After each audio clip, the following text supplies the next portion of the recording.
Paris syndrome, quand le rêve devient un cauchemar lucide.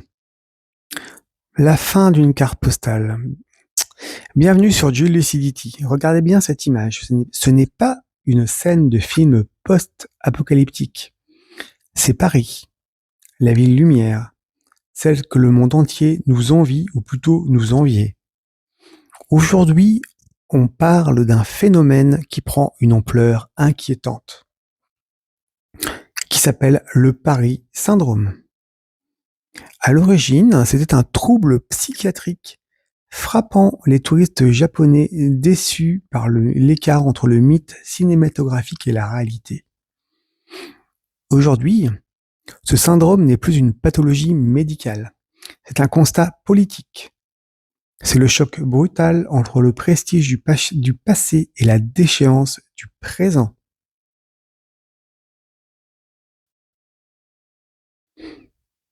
Cette photo est entre ordure et arrogance.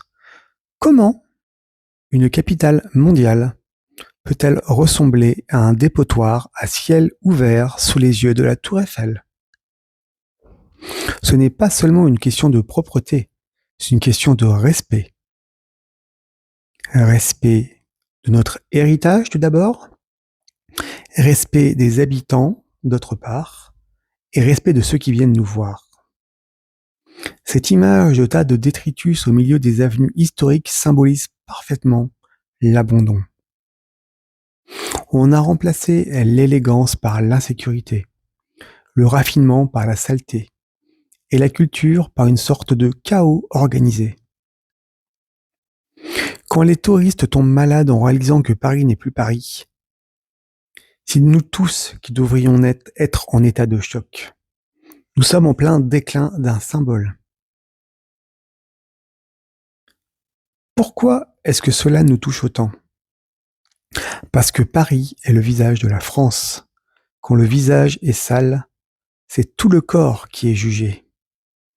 Le Paris syndrome est le symptôme même d'une élite qui a cessé d'aimer sa propre ville, préférant les théories idéologiques au ramassage des poubelles et à la sécurité des rues.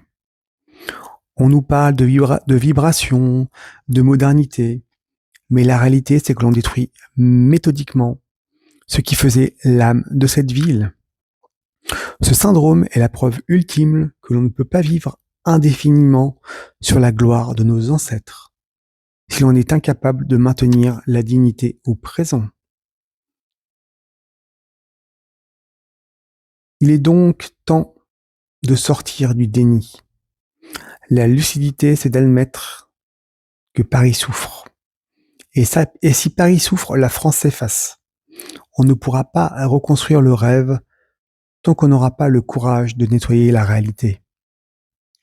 Le Paris syndrome doit être un signal d'alarme. Soit on se réveille pour sauver ce qu'il reste de notre prestige, soit on accepte de n'être plus qu'un musée en ruine. Et vous, quel est votre ressenti face à ce nouveau visage de la capitale? On en discute en commentaire. Restez lucide.